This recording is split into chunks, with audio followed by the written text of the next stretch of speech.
So hi guys, welcome back to my vlog. So guys, meron akong na-discover na pang hair treatment. Ito siya guys. So gagamitin ko na siya ngayon dahil katatapos ko lang baligo.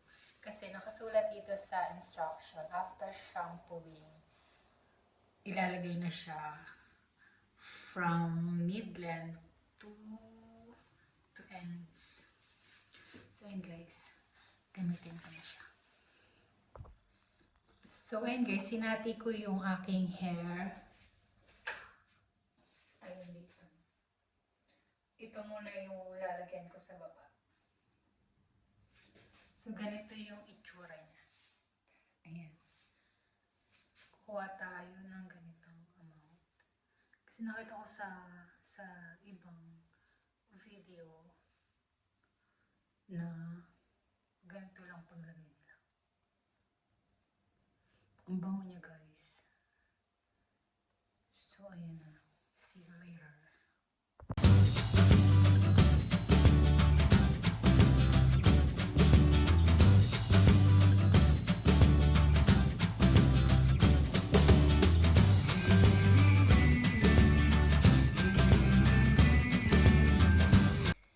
So ayan guys, tapos ko na siyang malagyan.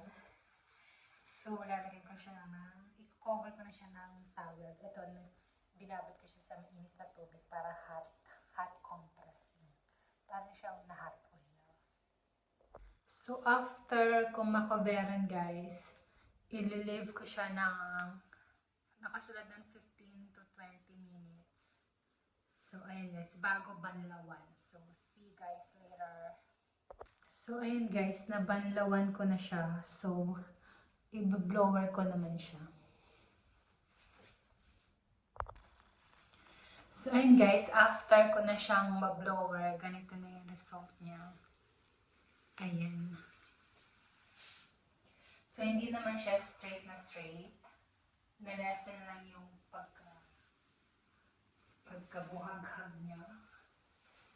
And malambot siya sa buhok at saka mabango siya. So ayun yung the difference.